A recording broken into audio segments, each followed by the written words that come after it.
Hi, Ellie. Just taking a look at your design here. I did ungroup everything, I believe, anyway. Yep. So I noticed that you did this, and this is actually a creative way of doing this. But if we want to adjust it in any kind of way, it can become problematic. I think we do want to create larger dots and possibly less with this. And so I'm going to go ahead and just delete these.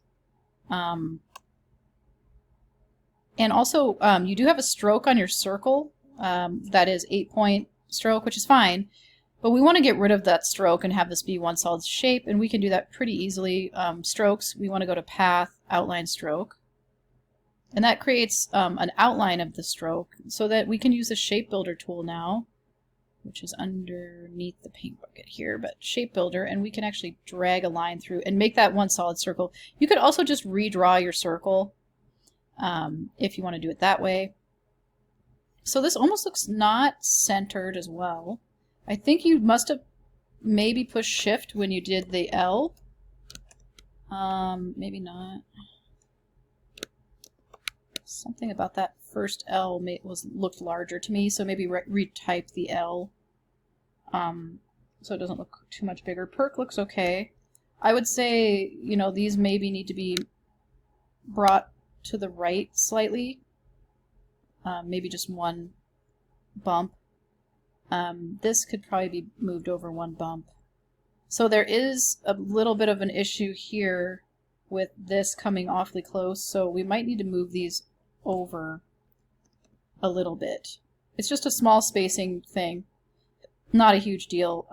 This maybe could move down a smidge so it's not too close, and this could potentially be moved up just a little bit as well, just to kind of improve the this could even move over maybe another just to improve the spacing a little bit visually anyway.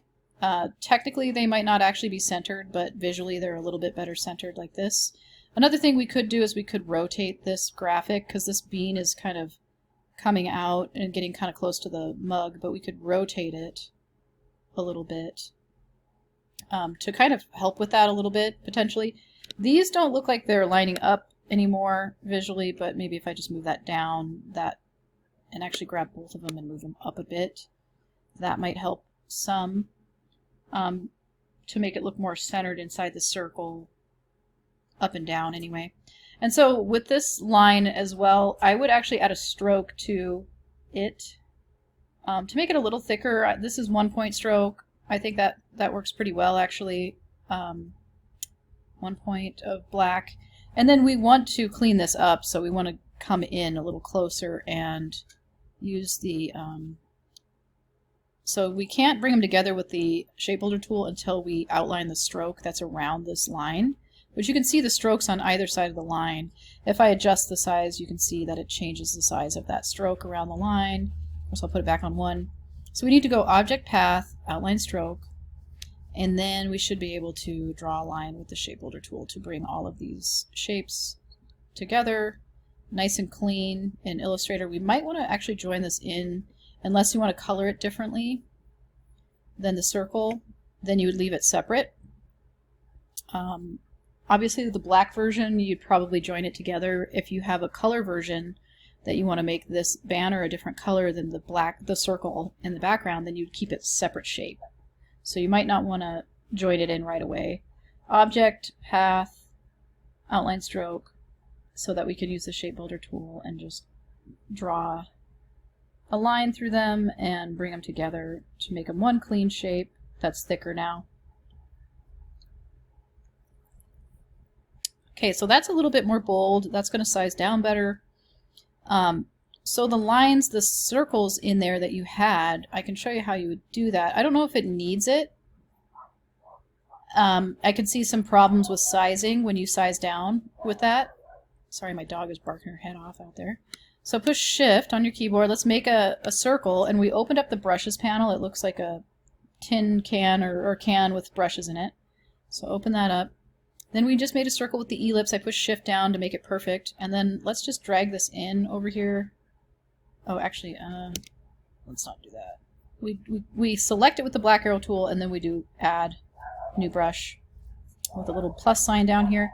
Let's make this a scatter brush. Go ahead and push OK. Leave all of the settings how they are, like this. Default should look like this. Push OK.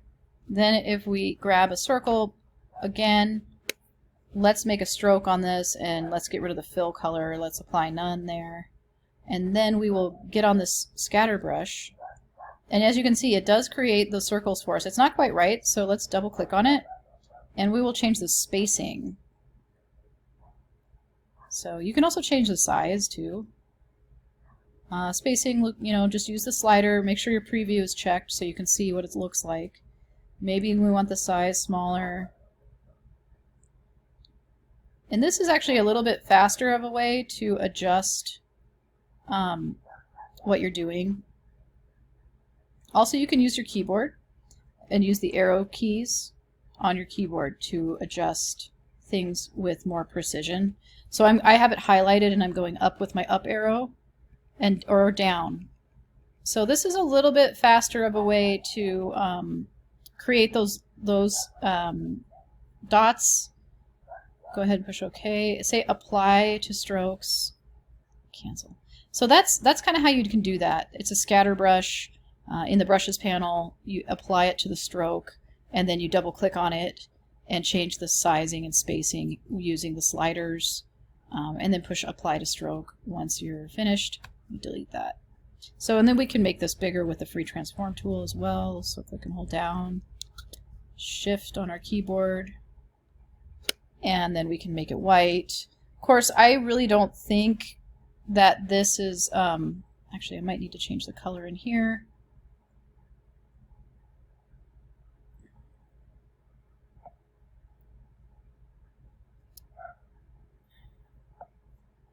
Actually, we should have made it white before we did it, apparently, although I feel like I should be able to change this.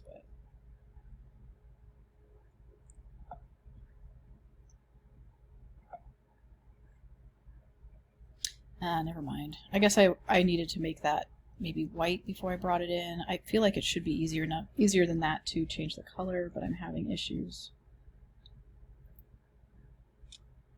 figuring out how to do this. So this kind of tells you what the colorization is. I don't know. Probably make it white before you bring it in. That would simplify it for you. It seems kind of stupid. I can't just change the color, but anyway. And then we could use the free transform tool and line it up. But I do think actually that's something that could probably just be done away with altogether. Sorry for such a long video. Eventually you will be outlining your text, your fonts, but that looks pretty good to me. If you want to rotate this one as well, you can do that as well. But yeah, I think that's a little cleaner. I think that, you know, the smaller details that you had in there weren't going to size down super well anyway, so I think this is a pretty good way of doing it. You might even want to try and make these slightly larger. You might want to copy paste the one that you made larger and just mirror it. So Command C, Command V, Object. Actually, you can right click it. Transform, Reflect. Okay, and then that's it, reflected. We can push Shift and we can arrange like that and move this slightly that way. And that way you have even a bigger coffee bean on either side too. All right, we'll talk to you later.